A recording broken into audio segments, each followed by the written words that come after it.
Engkau bungkus pikiran dan hati kami dengan darah-Mu Tuhan Yesus. Dan semua roh penipuan penyesatan kami patahkan, kami hancurkan dalam nama Yesus. Dan kami perintahkan Kau nyah dari tengah-tengah kami. Dan pengertian dan hikmat dan pewahyuan dari Tuhan yang turun hari ini. Tuhan, kami mengucap syukur akan segala kemurahan dan kasih sayang-Mu. Sekarang tiba waktunya Tuhan. Kami hendak mendengar apa yang menjadi pesan-Mu dalam hidup kami.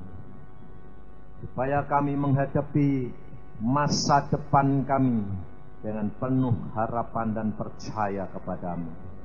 Karena kami tahu bagimu tidak ada barang yang mustahil. Karena Engkau Allah yang Maha Kuasa. Terima kasih Bapak, karena kami menjadi milik-Mu. Dalam nama Tuhan Yesus, kami percaya dan mengucap syukur. Haleluya. Amin. Silakan duduk saudara.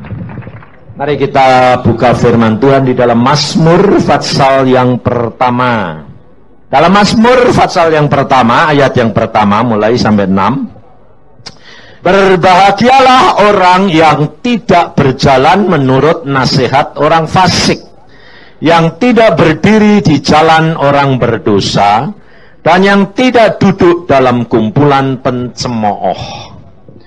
Tetapi yang kesukaannya ialah Taurat Tuhan, dan yang merenungkan Taurat itu siang dan malam. Ia seperti pohon yang ditanam di tepi aliran air, yang menghasilkan buahnya pada musimnya, dan yang tidak layu daunnya, apa saja yang diperbuatnya berhasil. Bukan demikian orang fasik.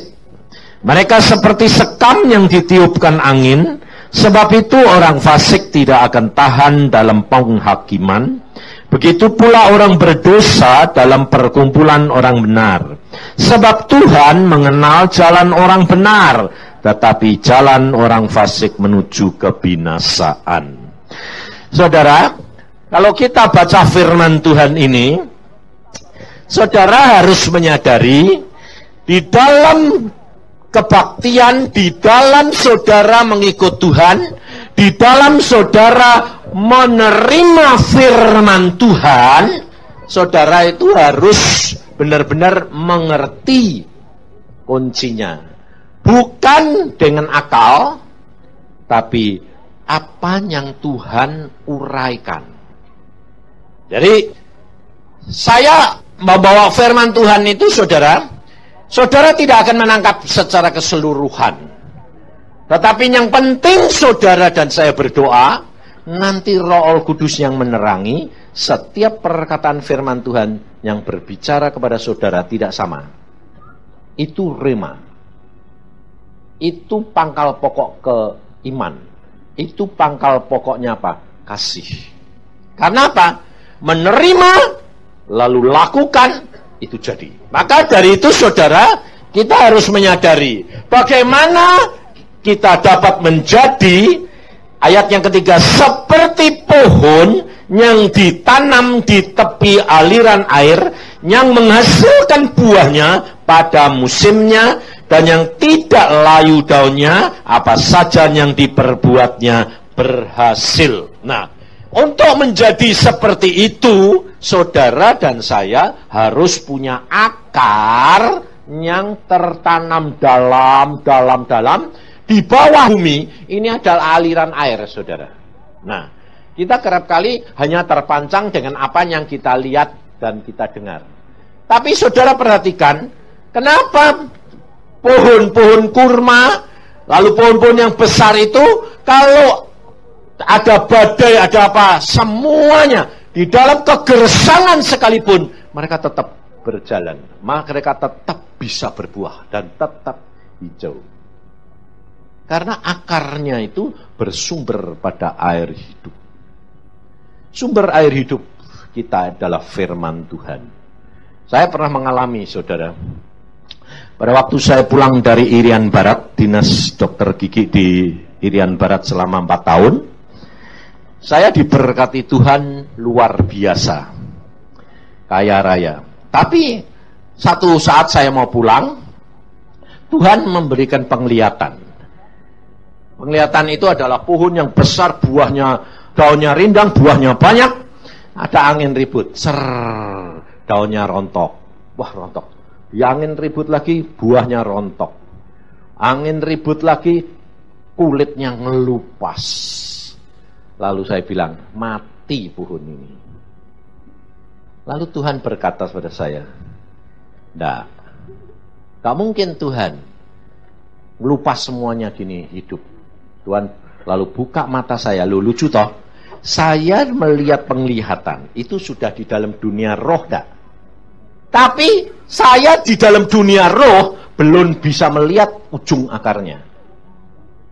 Pada waktu Tuhan bilang, "Nggak, kamu lihat." Lalu mata saya dibuka. Loh, jadi di dalam dunia roh ada tingkat-tingkat, saudara. Waktu saya dibuka, mata saya bisa tembus tanah itu. Akarnya saya telusuri terus sampai ke sumber. Di bawah tanah itu ada air jernih luar biasa. Tuhan bilang, "Lihat, itulah aku, air kehidupan." Ujung akarnya cuma nempel, saudara. Dan Tuhan bilang, karena ujung akarnya nempel pada aliran air hidup, maka tidak akan mati. Lalu sebentar lagi kulitnya tumbuh. Sebentar lagi daunnya tumbuh, buahnya tumbuh. Tuhan bilang, kembali lebih hebat. Nah, lalu saya bertanya gini, siapa pohon itu Tuhan? Yusak. Aku. Wah, gak ngerti saudara, apa maksudnya Tuhan itu gak ngerti saudara. Benar, saya pulang, habis ludes yang saya dapat. 0 sen. Sampai tidak bisa apa-apa saudara. Lalu habis dari situ saudara tahu, saya dididik Tuhan. Makan nasi sama ikan asin hari demi hari. 1 tahun. Yang namanya dokter, saudara.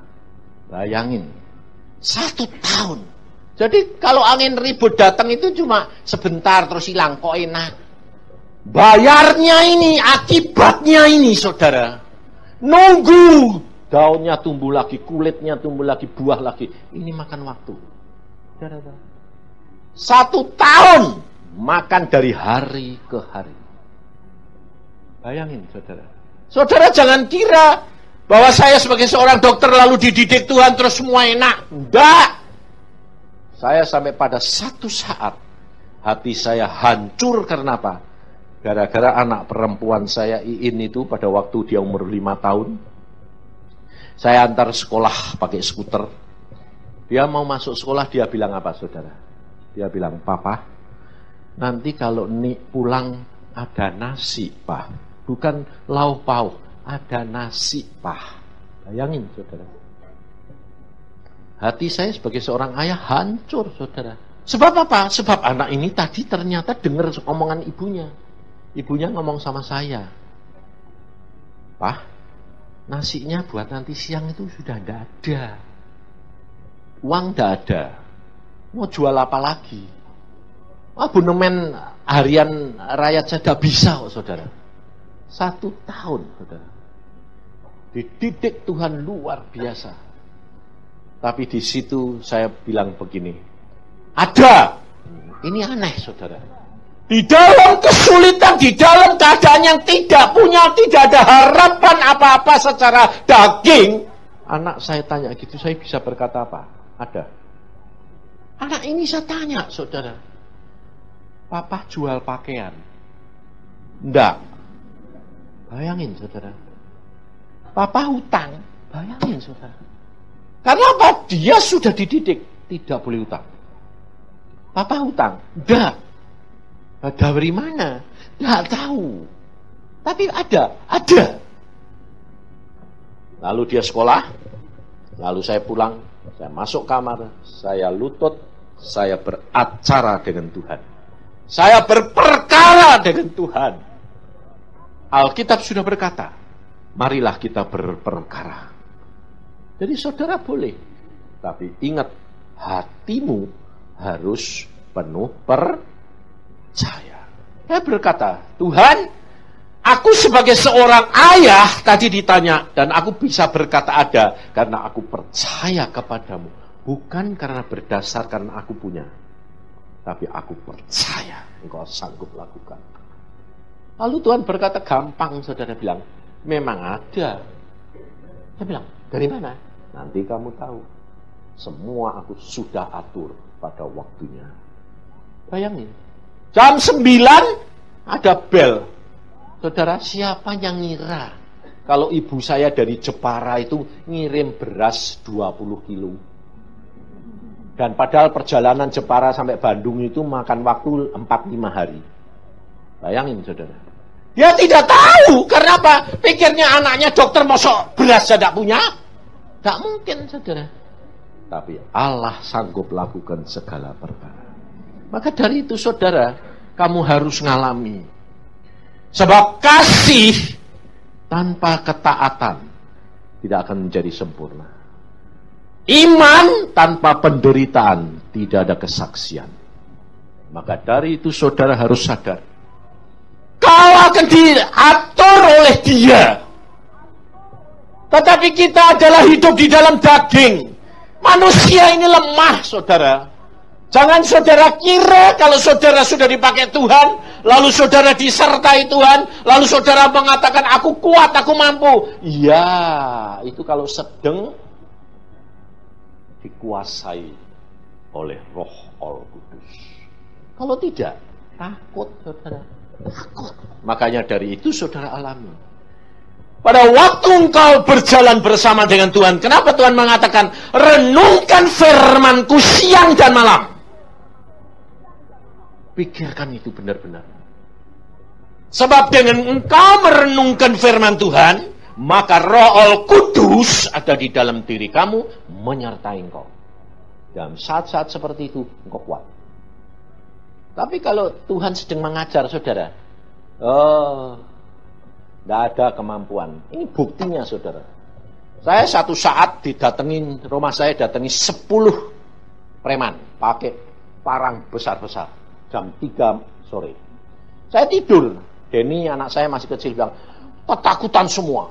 Sebab pintu ditendangi, dibacoin, saudara. Lalu dia, Pak, ada orang jahat. Saya bangun jeglek itu ya. Saya itu ngomong gini, jangan takut. Mosok sama orang takut bawa parang. Lihat papa. Bayangin, saudara, saya orang gila tuh. Lalu saya buka pintu. Mau apa? Dalam nama Yesus. Wush. Langsung parang itu diayunkan, saya itu kaku gini tuh. Saya bilang, mau apa kamu? Gak bisa turun, saudara. Gini. Wah, saya, anak-anak jadi lihat, wush, mujizat. Wush. Papa punya kuasa. Aku diri heran setelah itu. Aku tadi bisa buat itu. Gimana ya? Itu kenyataan, saudara. Lalu keluar semua. Satu orang mau minta uang. Minta, tapi jangan caranya kasar kayak gitu. Terus saya kasih cuma berapa? 3.000. Ya, terima kasih Pak. Ketakutan. Saudara tahu di kampung saya itu dulu pinggirnya itu gang. Itu jagoan semua di situ. Mati, peci, mata itu dibunuh semua di situ. Tempat saya itu sampai gini, Tuhan, Engkau ngasih rumah aja kok penuh preman. Kalau kita mau pulang, saudara, di depan pintu orang duduk. Ini mau masuk rumah dewe, permisi. Nah, aku sampai gini, Tuhan ngasih rumah kok kayak gini. Aku bilang, Tuhan bilang apa? Nah, kalau tidak ngalami kayak gini, kamu tidak menjadi saksiku. Nah, bagaimana jadi saksi caranya? Nah, ini loh, saudara. Jangan membatasi kuasa Allah. Istri saya punya hal yang aneh. Dia punya watak. Jadi kalau dia tahu ada orang itu, jadi kalau dia beli dawet, beli kerupuk, dibagi-bagi gitu. Dikasih-kasih orang itu, kasih. Dengan makanan itu, orang itu jadi jatuh hati. Tapi tidak ada ketakutan, pemeresan itu ada terus. Saya bilang, Tuhan, ini hidup kok kayak gini, mabuk-mabukan wong ini. Tiap hari ini. Rumah saya yang saya beli itu, saudara tahu, orang yang tinggal di situ tidak kuat beberapa bulan mesti keluar. Kenapa? Anaknya digebuki terus.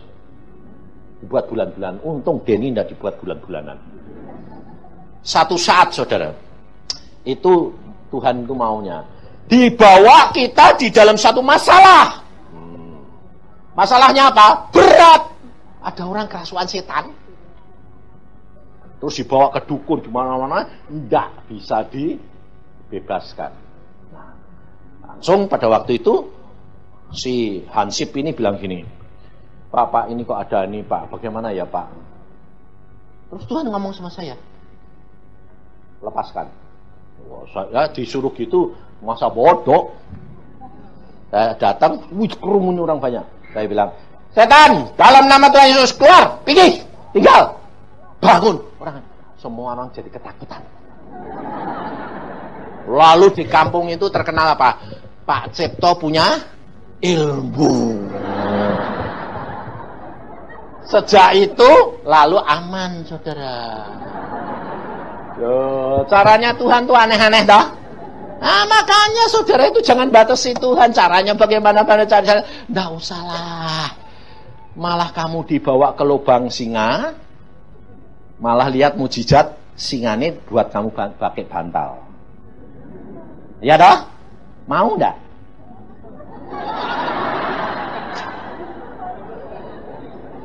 Nah, ya dah?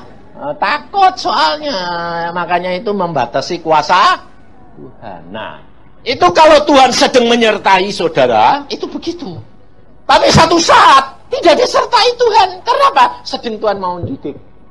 Karena apa? Istri saya ini orangnya dulu ya. Dengar tuh yang baik. Ya kalau ada sinetron itu kan zaman itu Cassandra.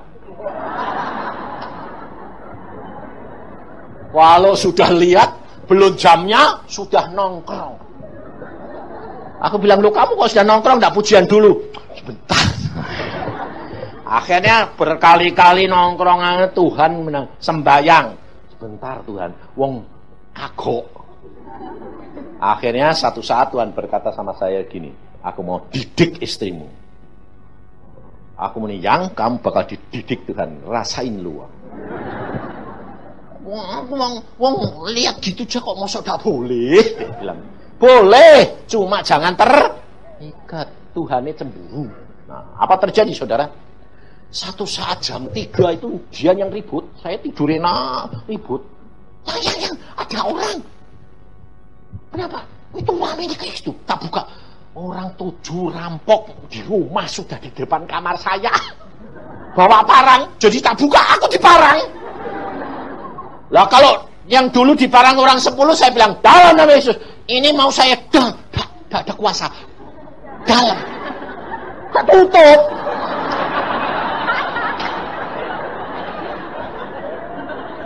Terus anak saya Semi, wah, karena dia sudah lihat bapaknya kayak gitu toh, buka, diparang, lari dia. Lalu dia bilang, lu Tuhan aku udah punya kuasa. Loh, Tuhan bilang apa? Sedang aku mau ajar. Loh, jadi kalau Tuhan tidak menyertai saudara, saudara tidak akan mempunyai kuasa. Makanya jangan pakai seenakmu, sok-sokan. Belajar dari Tuhan Yesus. Tuhan Yesus kalau mau menyembuhkan orang, dia tanya bapaknya. Roh Kudus berkata, bertindak. Nanti, sekarang, lusa itu haknya Tuhan. Maka dari itu saudara belajar. Maka pada waktu itu saya sampai, dalam nama Yesus, Tuhan kau tak punya kuasa. Tuhan bilang, enggak. Udah biarin. Jadi, diacak-acak. Lalu saya bilang sama istri saya, wah ini mesti telepon. Nah, telepon polisi.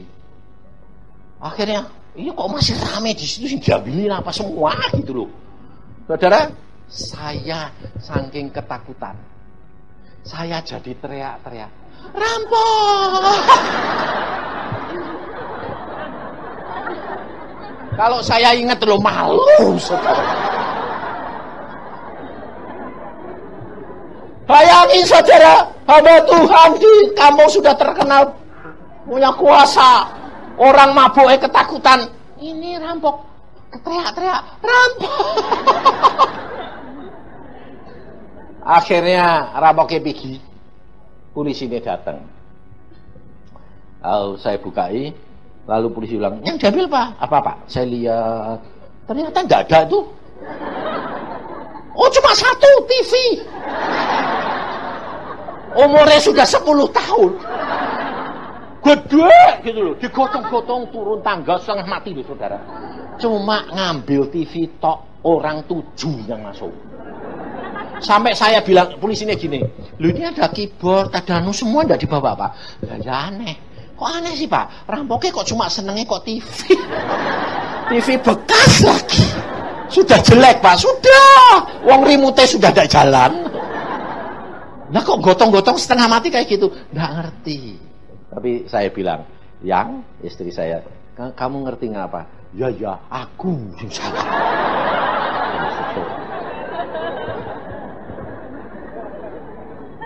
Saudara, kalau Tuhan mau ngajar, itu ya cuma satu dia. Tapi satu hari lagi, saya dibangunkan malam. Tuhan bilang, bangun, sembahyang.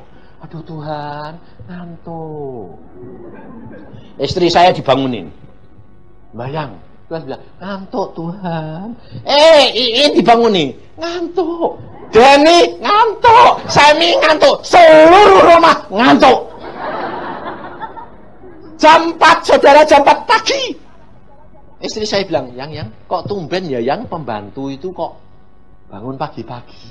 Biasanya jam 5, ini jam 4 kok sudah bersih-bersih klotak. Oh ya sekali waktu tidak bisa tidur normal lah. Saya tidur lagi. Saudara, jam 5 pembantunya bangun bilang, Pak, ada apa? Lu barangnya kok diangkuti semua orang. Loh, aneh saudara tahu? Yang kesukaan saya tip dek diangkut 1. Yang istri saya punya jam yang bunyinya bagus, ting tong, baru beli kemarinnya, diangkut. Jam tok punya dia. Punya anak-anak sepatu baru semua satu pasang.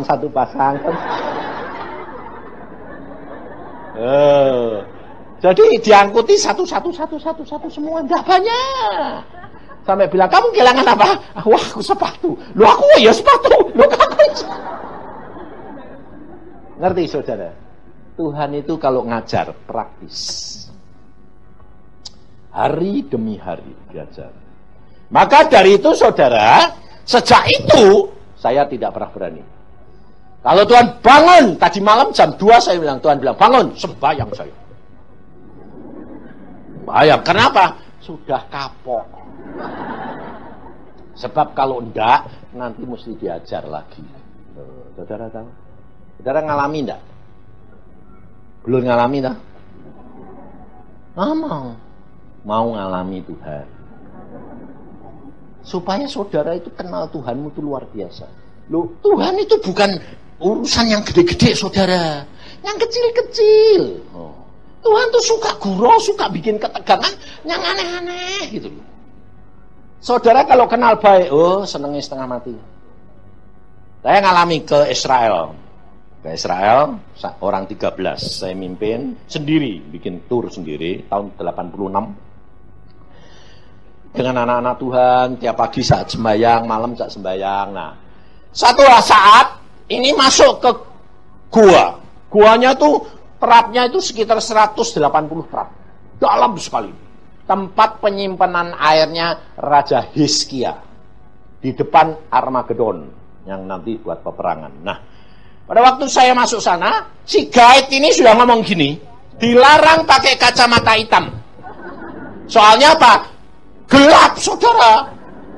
Terapnya banyak. Nah, ada seorang gendut perempuan, istri hamba Tuhan.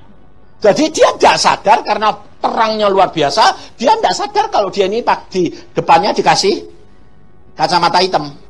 Tidak sadar. Memang pagi, sore, siang, malam ya pakai kacamata. Terus di luar kan terang, jadi kacamatanya hitam itu tidak hitam sekali, cukup hitam. Jadi tidak dibuka, saudara.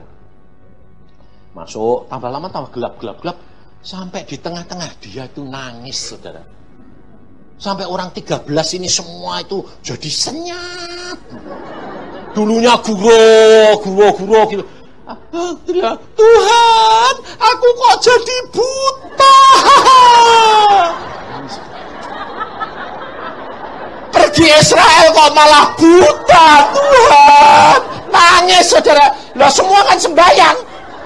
Suaminya sudah tua, kurus kecil.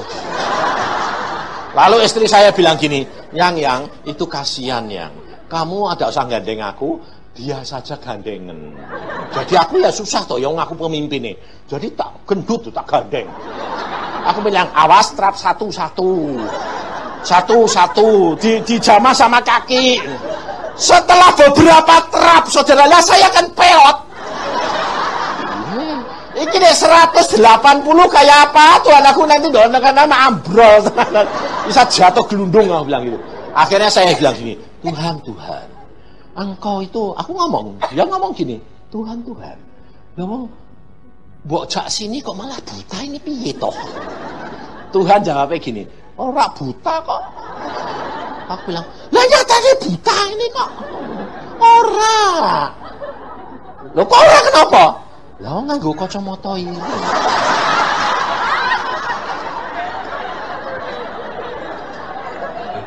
Pakai kacamata hitam. Lah aku bilang, saya langsung enggak bilang, kamu pakai kacamata hitam. Enggak. Saya bilang, kamu kurang ajar. Jadi yang diem semua itu bilang, kaget, Pak Yusak kok ngarah? Kamu kurang ajar. Saya bilang, Pak pikir. Terus dia bilang, kenapa kurang ajar? Dia pakai kacamata hitam. Oh iya.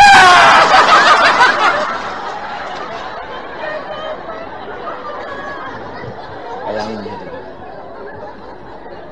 Dibuka, aku bisa lihat.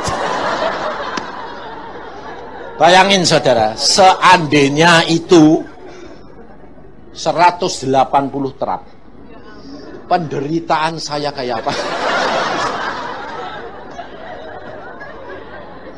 Makanya Tuhan bilang apa? Hah? Belajarlah kepadaku, pikulah kuk yang kupasang. Karena kuk yang kupasang itu enak dan ringan. Kenapa jadi enak dan ringan? Peka, dengar-dengeran. Coba aku ngomong dengan Tuhan, Tuhan ini gak dikasih tahu, Tuhan gepeng aku. 180 terap kayak gitu. Sedang gak bisa balik saudara. Sebab nanti ini keluarnya di terowongan yang lain. Gak bisa balik saudara. Baliknya itu harus pakai kendaraan. Bayangin saudara. Maka dari situ saya belajar perkara yang hari demi hari bersama dengan Tuhan. Kalau kamu peka, dengar-dengeran, kamu akan melihat kemuliaan Tuhan dan firman Tuhan digenapi. Maka dari itu saudara, caranya bagaimana supaya saudara peka terhadap Tuhan? Banyak orang tanya, bagaimana Pak? 1, baca Alkitab, berdoa, ambilkan waktu. Ketiga apa? Peka terhadap dosa. Jangan peka terhadap Tuhan lebih dahulu. Peka terhadap dosa, otomatis kamu jadi kudus. Peka terhadap Tuhan. Jadi kalau firman Tuhan mengingatkan, jangan mencuri.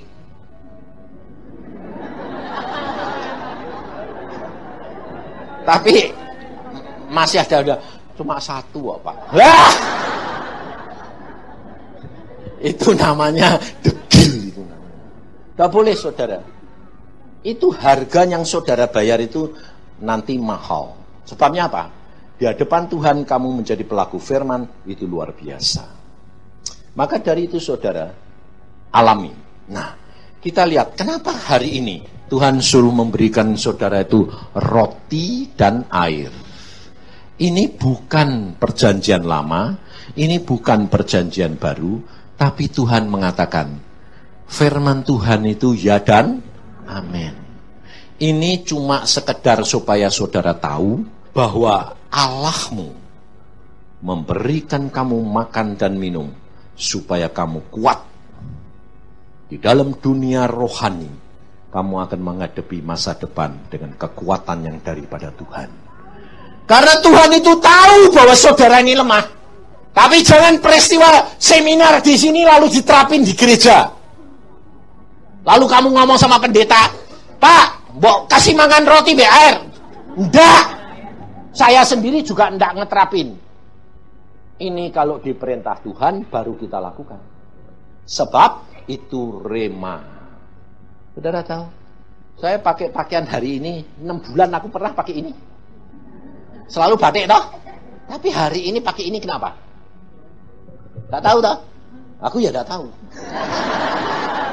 Tapi taunya karena ada yang dapat penglihatan. Dia bilang gini, Pak, hari terakhir kok Pak Yusa enggak pakai batik. Lu kenapa? Pak Yusa pakai safari kok. Warnanya putih. Hah? 19 tahun yang lalu. Tuhan pada waktu memberi aku pedang dan tongkat, saya pakai safari ini, padahal belum punya. Jadi saya baru tahu, saudara. 19 tahun yang lalu Tuhan sudah berbicara. Di dalam akhir pelayananmu, engkau berikan kepada anak-anakku apa yang aku berikan kepada kamu. Bayangin, saudara. Dan saya teringat, karena apa? Saya pakai safari putih. Dan pedang dan tongkat itu kecil-kecil diberikan. Tapi kalau saya angkat, jadi manjang. Pedang ajaib gitu. Tongkatnya ajaib gitu. Makanya saya bilang, oh Tuhan kok 19 tahun yang lalu pada waktu engkau panggil aku menjadi hambamu, engkau genapi semua. Ini terakhir, saudara, seminar di Jakarta. Tuhan bilang, berikan kepada mereka apa yang aku berikan kepadamu. Maka dari itu, saudara, saya tidak ada sesuatu yang saya rahasiakan. Tapi jangan itu dipakai menjadi satu mantra. Karena apa yang Tuhan berikan kepada saya, itu dasar-dasar supaya iman saudara sampai, kasih saudara sampai kepada akhirnya kesempurnaan. Itu untuk pribadi saudara, bukan untuk orang lain. Jadi nanti kalau saudara dibagikan, itu untuk pribadi saudara, bukan untuk orang lain. Bukan untuk menghakimi orang lain, bukan untuk mengukur pendeta, tapi untuk pribadi saudara.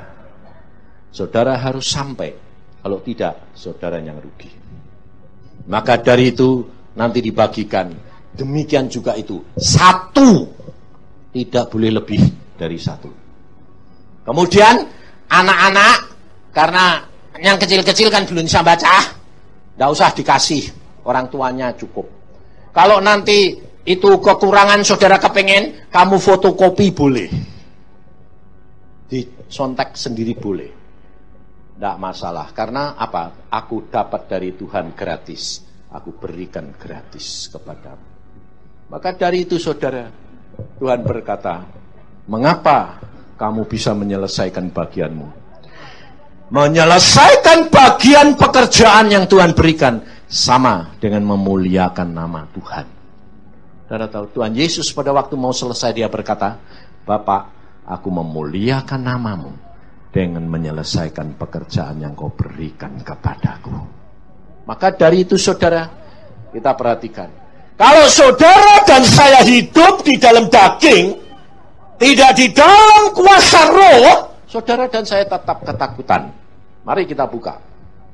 Di dalam 1 Raja-Raja Fatsal yang ke-19. 1 Raja-Raja Fatsal 19. Supaya saudara dan saya belajar akan firman daripada Tuhan, dan saudara dan saya mempunyai bekal, mempunyai pandangan yang benar, bukan pandangan yang salah. 1 Raja-Raja 19. Elia ke Gunung Horeb. Ketika Ahab memberitahukan kepada Isabel segala yang dilakukan Elia dan perihal Elia membunuh semua nabi itu dengan pedang, maka Isabel menyuruh seorang suruhan.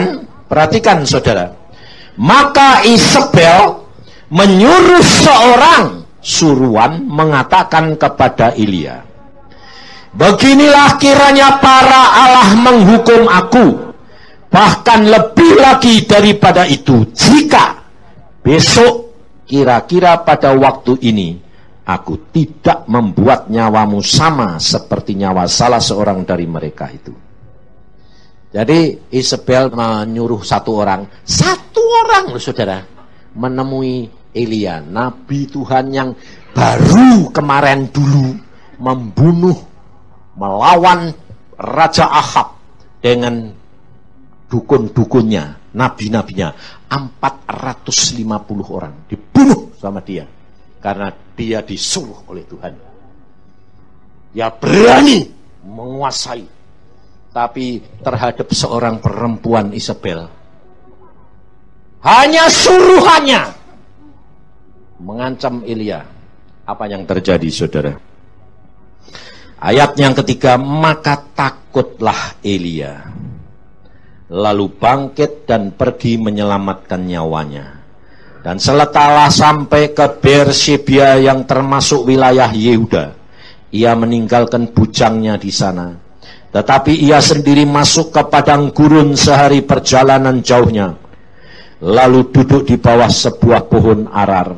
Kemudian ia ingin mati, katanya, cukuplah itu sekarang ya Tuhan, ambillah nyawaku, sebab aku ini tidak lebih baik daripada nenek moyangku. Bayangin saudara, seorang nabi besar, dia dapat menahan hujan 3,5 tahun, lalu atas perintah dia hujan turun. Bayangin saudara. Tapi terhadap seorang perempuan Isabel, dia takut. Aneh enggak? Di sini kita belajar saudara, selama saudara tidak bersama dengan Tuhan, saudara tidak akan mempunyai kemampuan untuk mengatasi masalahmu. Saudara tidak akan mempunyai kemampuan. Hanya dengan Tuhan saudara mampu. Saudara mengalahkan sifat burukmu aja susah kok. Ini saya ini loh saudara. Saya itu punya sifat buruk apa? Judi. Di samping mata duitan itu judi. Saya itu paling seneng kalau judi itu apa? Ketegangan. Jadi kalau pas tegang gitu tuh, wah, paling nikmat. Saudara, terus saya dibebaskan Tuhan. Setelah dibebaskan Tuhan, saudara tahu, apakah itu kadang-kadang timbul enggak?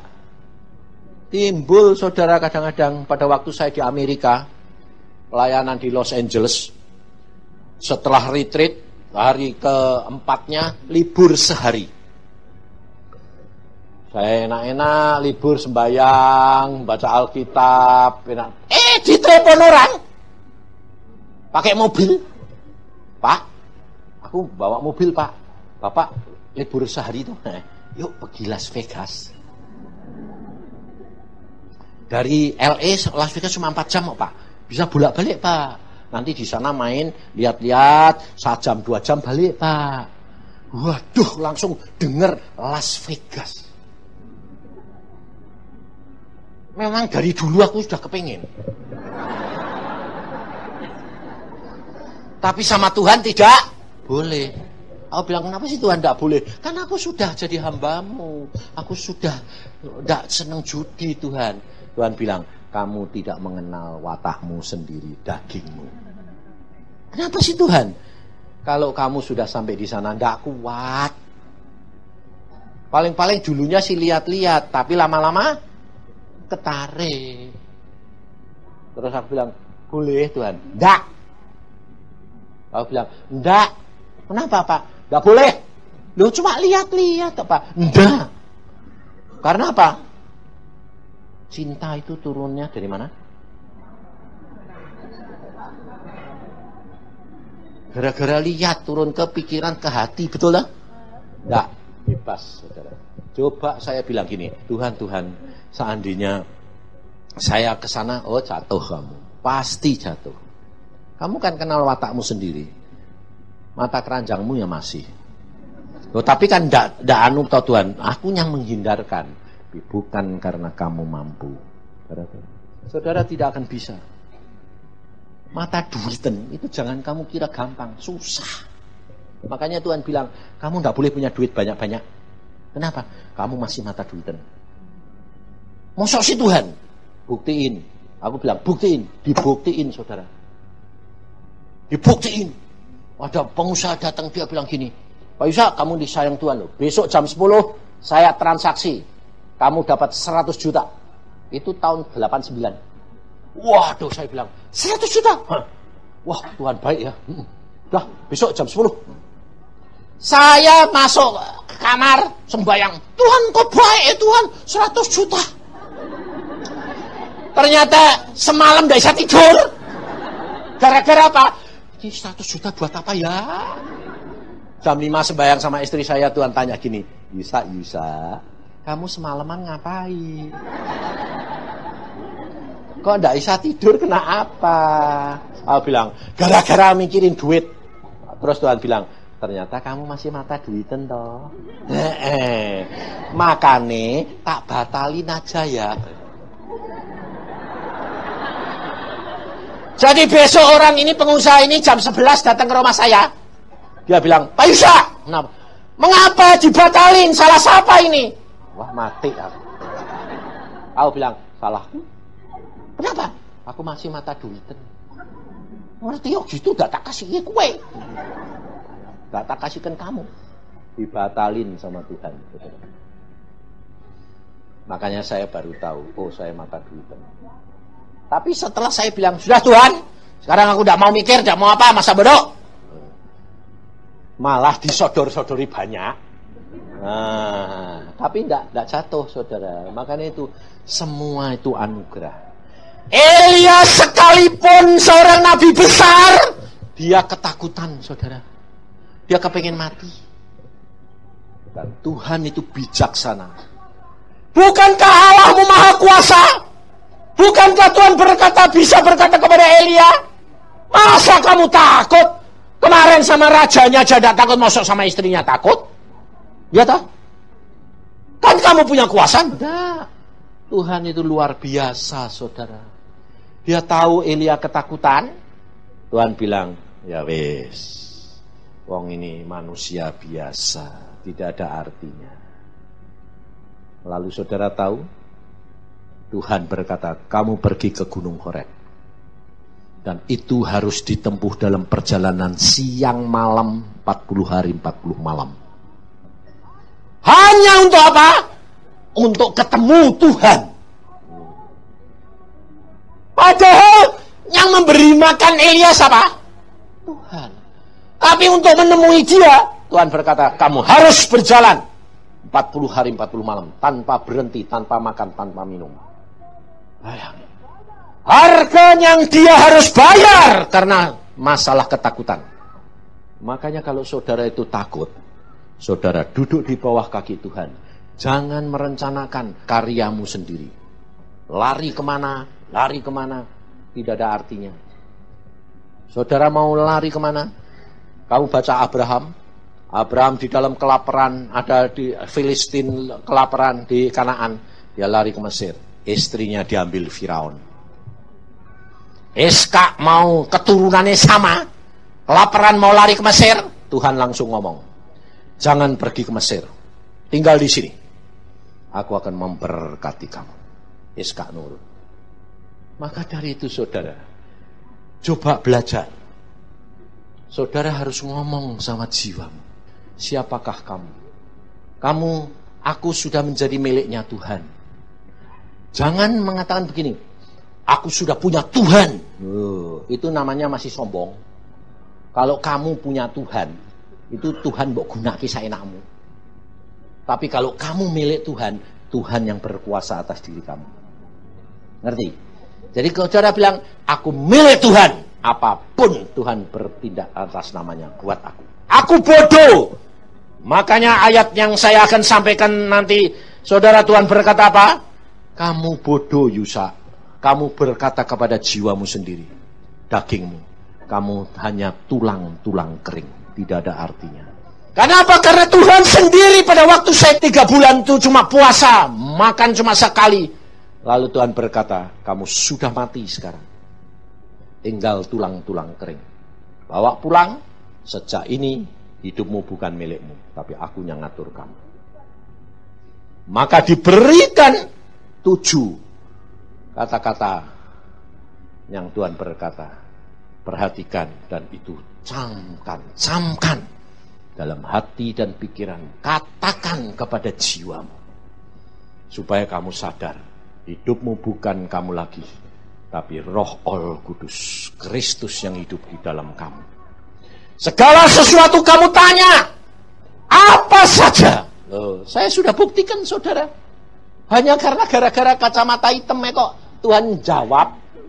Tuhan tidak suka gurau toh? Suka gurau. Dulu di sini dia tidak suka ketawa, tapi sekarang dia di surga ketawa terus. Tuhan kalau ketawa di surga, saudara, seluruh surga bergema. Semua dengar ketawanya Tuhan. Jadi semua orang turut ketawa. Tuhan itu luar biasa, saudara. Saya sampai bilang, Tuhan dulu di dunia kok kamu tidak pernah ketawa sih Tuhan. Habis gotong dosanya orang sedunia, susah terus. Sekarang aku sudah jadi raja kok. Makanya kamu tuh harus nurut. Segala sesuatu Tuhan bisa. Nah, lalu apa yang Tuhan mau lakukan?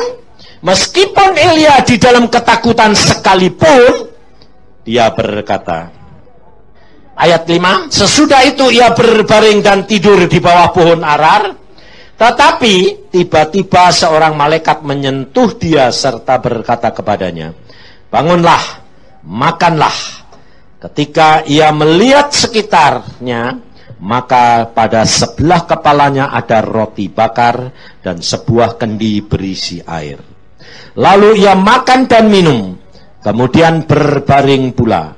Tetapi malaikat Tuhan datang untuk kedua kalinya dan menyentuh dia serta berkata, bangunlah, makanlah, sebab kalau tidak, perjalananmu nanti terlalu jauh bagimu.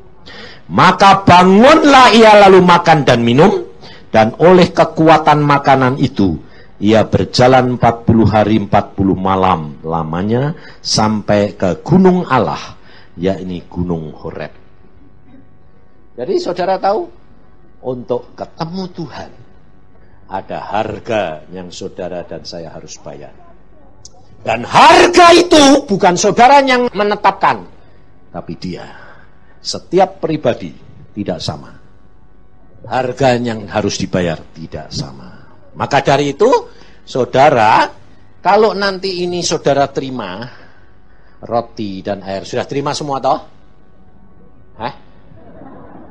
Masih ada yang belum? Waduh lah kok masih banyak. Masih banyak yang belum. Tapi sudah habis toh?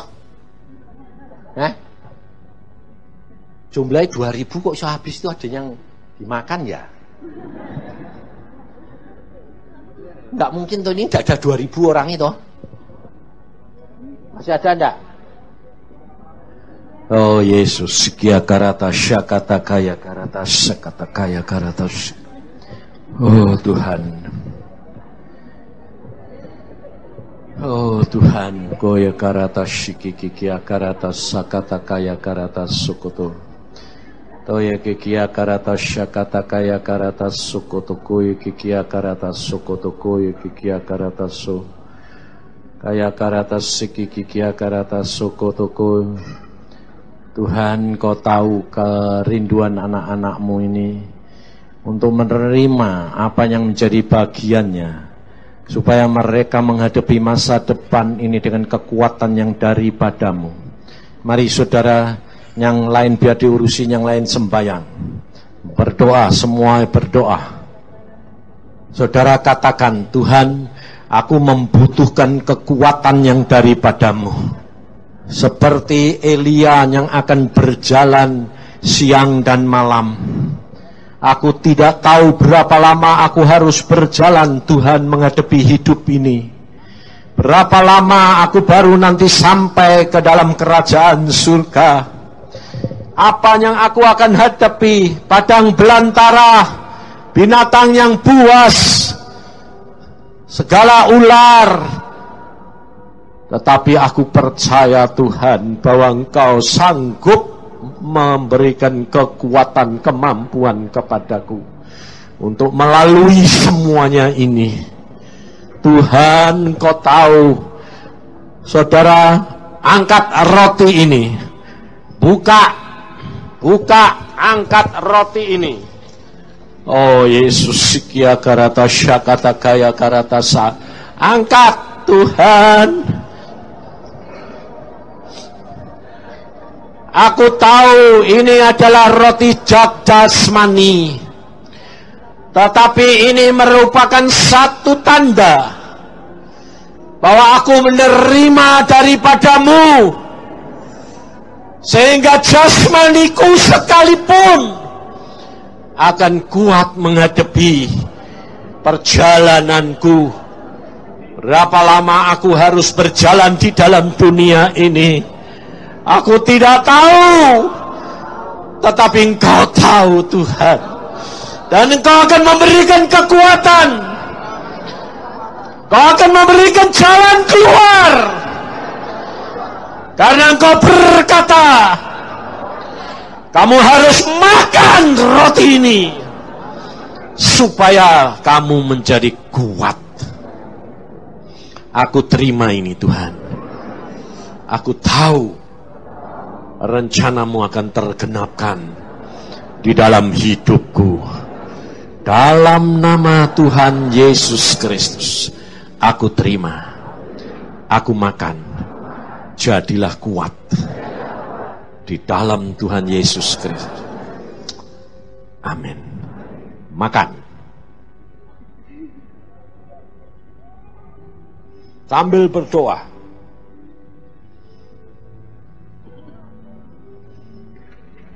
Angkat air ke atas. Tuhan, Engkau sudah memberi kepada kami roti. Sekarang Engkau memberikan kepada kami minum air. Ini melambangkan Engkau akan memberikan kepada kami kekuatan, sehingga kami di dalam berjalan tidak akan kehausan, tidak akan kekeringan, karena sesuai dengan firman-Mu, kalau aku ditanam di tepi air yang hidup, maka aku tetap berbuah dan hijau. Maka dari itu Tuhan, terima kasih. Ini adalah pemberian-Mu, supaya kami dapat berjalan dan tidak akan kehausan, dan kami akan sampai ke gunung Allah, di mana Engkau menantikan kami, dan kami boleh berkumpul bersama dengan Engkau. Terima kasih Tuhan. Di dalam nama Tuhan Yesus, kami mengucap syukur, dan kami terima ini. Haleluya. Amin. Minum. Terima kasih Tuhan. Engkau begitu baik, sehingga kami mampu untuk menghadapi masa depan. Apapun yang akan terjadi, kami tahu bahwa kami akan kuat bersama dengan Engkau. Karena Engkau Tuhan yang membekali kami. Kau akan memberikan bekal kepada kami. Kau memberikan tongkat kepada kami, yang akan menuntun kami Tuhan ke dalam seluruh perjalanan hidup kami. Karena kami buta, hanya Engkau yang dapat menuntun kami. Tongkat-Mu lah yang akan menuntun kami di dalam masa-masa yang gelap, yang sukar sekalipun. Karuniakan kepada kami, supaya kami peka dan kami berjalan barang kemana Engkau mau. Demikian juga di tangan kiri kami, Engkau memberikan pedang bermata dua, sehingga apabila kami menghadapi musuh, kami bertanya kepadamu Tuhan Roh Kudus. Dengan pimpinan Roh Kudus, kami akan memarang musuh kami, sehingga kami mendapatkan kemenangan. Karena pedang kami adalah firman-Mu, dan Engkau sudah melengkapi kami anugerah Bapa ini. Terima kasih Tuhan. Dan di dalam diri kami mengaku, satu, kami tidak mempunyai apa-apa. Kami butuh. Kedua, kami mau menyangkal diri kami, Tuhan. Ketiga, kami mau tidak mengasihani diri sendiri. Keempat, kami mau menurut Engkau. Kelima, kami mau menunggu saatnya Tuhan. Keenam, semua adalah karya Roh Allah Kudus di dalam diri kami. Ketujuh, semua demi kemuliaan Bapa, Anak, dan Roh Kudus. Terima kasih Tuhan. Oh Yesus, mari saudara ngucap syukur kepada Tuhan. Oh Yesus, sikia karata syakata kaya karata syekete keria kata sa. Koye kikia karata syakata kaya karata syekete keria kata sa. Koye kia karata syak. Koye kia karata syak.